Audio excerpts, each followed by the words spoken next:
Nshuti bavandimwe bakunzi ba Karani Ngufu, ndagira ngo mbashimire cyane by'umwihariko hari abantu bakanze hariya bakaduha sabu turiya dusabu twanyu ubwo tukiri dukeya.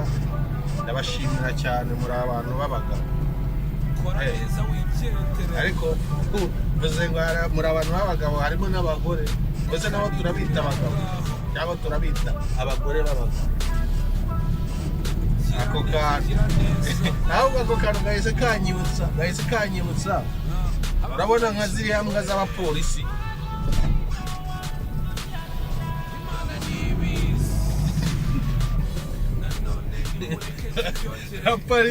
abapolisi muri abantu b'inshuti zanjye, muri abantu b'abagabo, ndabakunda cyane.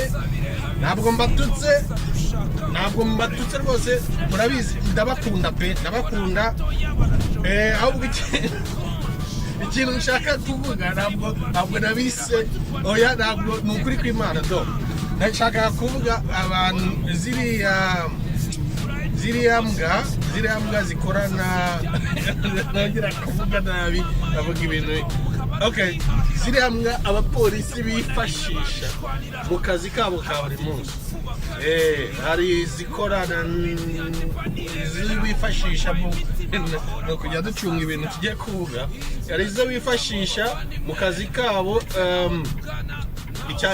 nko ku bibuga by'indege, ziriya zihumuriza cyane, zizwiho kwihumuriza, zigafata ibiyobyabwenge by'abantu bashatse gutambukisha kuri za gasutamo ibibuga by'indege. Hari izikoreshwa mu gufata abantu bashaka gutambukisha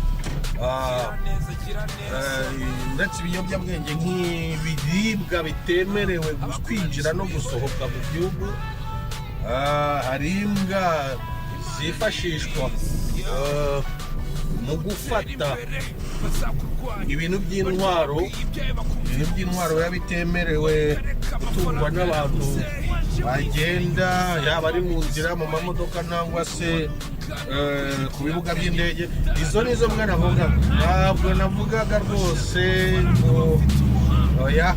Ukuri kw'Imana ndabakunda cyane, ndabakunda rwose, muri abantu b'abagabo mukora akazi kanyu neza.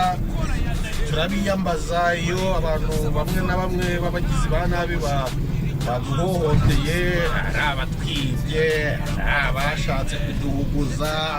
Turabiyambaza mu buzima bwacu bwa buri munsi, muri abantu dukunda cyane, turabakunda rwose.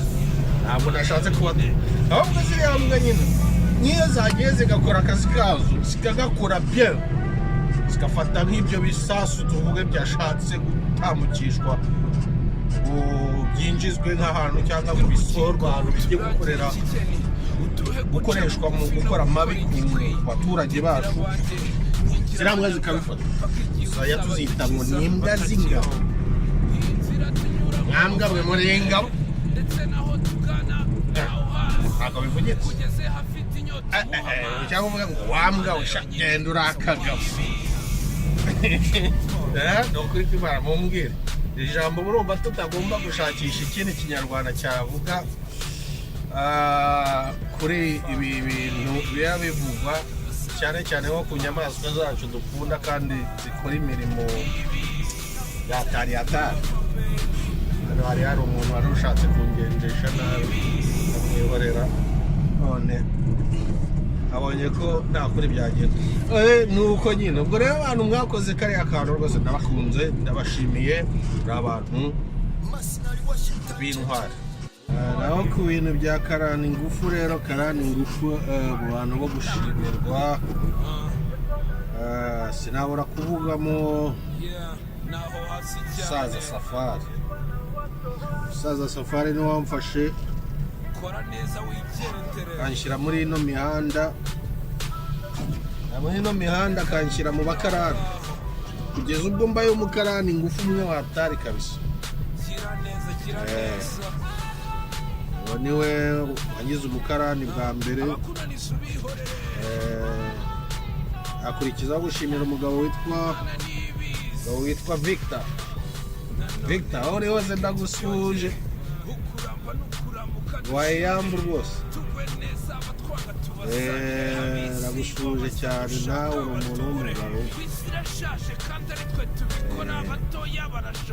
imyaka twabanye muri n'umuhanda ntabwo ari mike saluto abandi bo gushimirwa ni bande benshi ariko ubigendanye na karani ngufu cyangwa muri uyu mwuga w'ubukarani abo bantu babiri bashimiye cyane uri abantu b'abagabo mwangize umukarani kabisa yego sha aze buriya nabashimira umuntu yakugira umukarani ukamushimira ariko byaterwa n'icyo ubukarani bukumariye iyo ubukarani bwawe butuma utaha umwenyura wisetsa abo mu rugo nabo bakisetsa kubera iki biterwa n'icyo ubukarani bukumariye naho ibindi byose kubeshya akazi kariko kose cyapa kazi ni kazi abo bagabo rero bangize umukarani ndabashimiye cyane ngo turi kumwe rero salamu ciao bello